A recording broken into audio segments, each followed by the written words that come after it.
I want to talk about happiness because all men are created equal and endowed by our Creator and pursuit of happiness.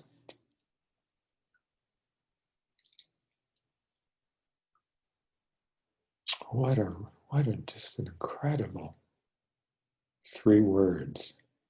What an incredible 3 words. But happiness is a choice. I think that's not widely recognized. And in our kind of very, our mercantile buying and selling culture, many people think that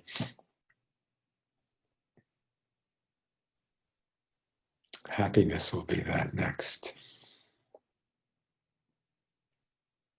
garden cart or lawnmower or Mozart record or RV or whatever thing you're really into. But there was a study done, it was published in the New York Times, an advertising or a group of people that consortium of retailers or something made the study. And they found out that what really gave people pleasure was the anticipation of acquiring something. Once they have it, it just becomes ordinary.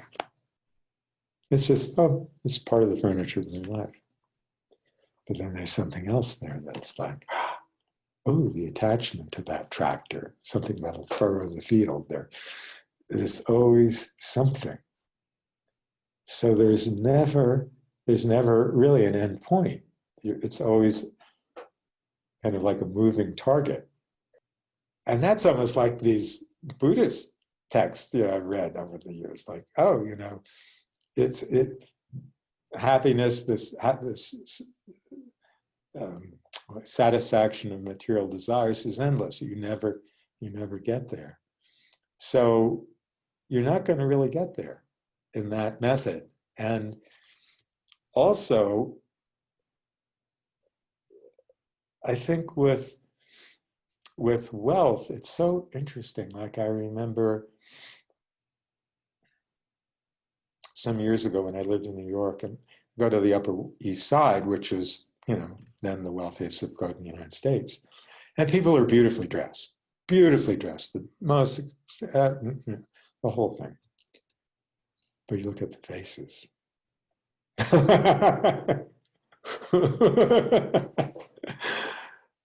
Pretty grim. Definitely not happiness. Definitely not happiness. Not smiles.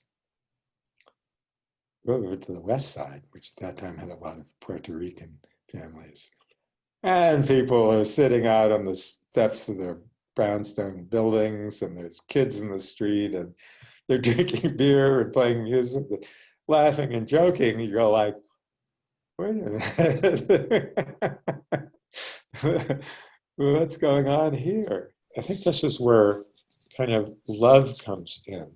That, like, oh, I'm not lovable.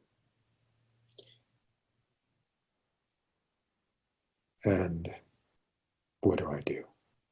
And well, I'm going to show them. I'm going to become the richest person or the most famous or the most notorious. I'm going to become the most hideous criminal or something. But I think more it's like money and power. Money and power will do that. People will be afraid of me. People will seek me out for whatever. People will want me. People will be envious. I remember when I lived in Bayside, Queens. This is about 10 years ago. And I was crossing the street in downtown Bayside. And this man is in this obviously brand new, bright red Cadillac convertible with beige leather seats or something. It was just the whole 9 yards.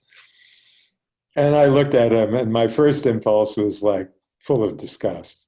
But then something in me softened. And I looked over at him. He was probably, because I was here on the sidewalk, he was right there. He was maybe 3 or 4 feet away. And it was a warm day in May. It was a really beautiful day, probably late morning. And I said, "That's a beautiful car." Just like that. "That's a beautiful car. That's a really beautiful car." I just repeated it. And he looked like he was about to cry. And he said, "Thank you very much." And I think he just wanted to be noticed. He just wanted to be complimented on his taste, which for him reflected his personality.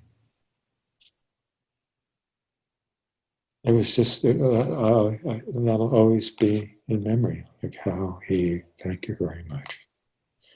And it was from the bottom of his heart. There was feeling in his voice. So I think someone who's in political life, in some form of responsibility, can talk about these things. Like Teddy Roosevelt used to talk about the presidency as being a bully pulpit, where you could speak your ideas.